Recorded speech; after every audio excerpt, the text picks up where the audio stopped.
So the mindset I have is that people who like insist on terrible survey design, for instance, just don't realize it's terrible survey design. Like, you don't know what you don't know. And I think survey design in particular is one of those things where like people don't realize they're doing a bad job until you point it out. Especially because the norm is not very good surveys. I get this all the time. Like, I'll be critiquing a survey or saying that AI doesn't do a very good job, and people are like, it built this awesome survey for me. And I look at it and I'm like, that survey sucks. It doesn't follow any best practices.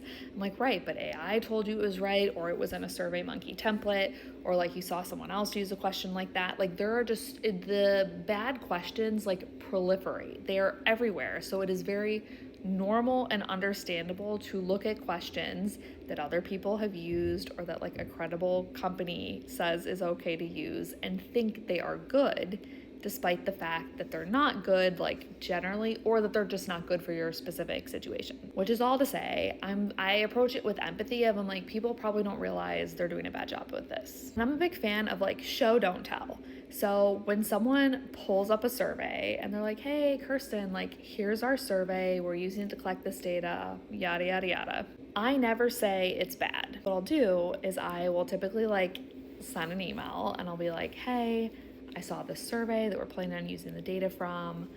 I have some suggestions on how we can make it better, like for moving forward to improve data quality, and then I'll list out a few examples below. So I'm not really asking if they want feedback, because people could be like, no, we've used this survey forever, we don't want any feedback, shut up. And I'm just like, but if you could just see the light, I think you would want to change the survey. So I send like a few examples and I'm like, for instance, when you get data back from this, like, here's what you would be able to say. Like, this answer choice might actually be confusing, because how would you interpret 30% of people picking this? Would it mean this or would it mean this other thing? And I just give like very few targeted examples of like the worst offenders in their survey.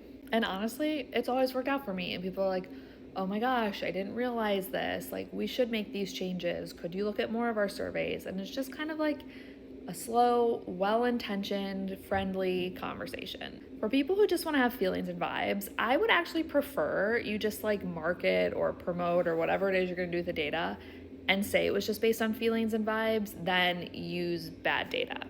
Because like, you kind of undermine your credibility right up front versus like presenting something and being like, this is the absolute truth, it's data, it's numbers, it's real, you should believe it. And like being able to like masquerade bad data as like good, useful data. So when people are like, no, like, I'm actually just doing this on feelings and vibes, I'm like, good, go, you do you, just make sure you tell everyone it's feelings and vibes.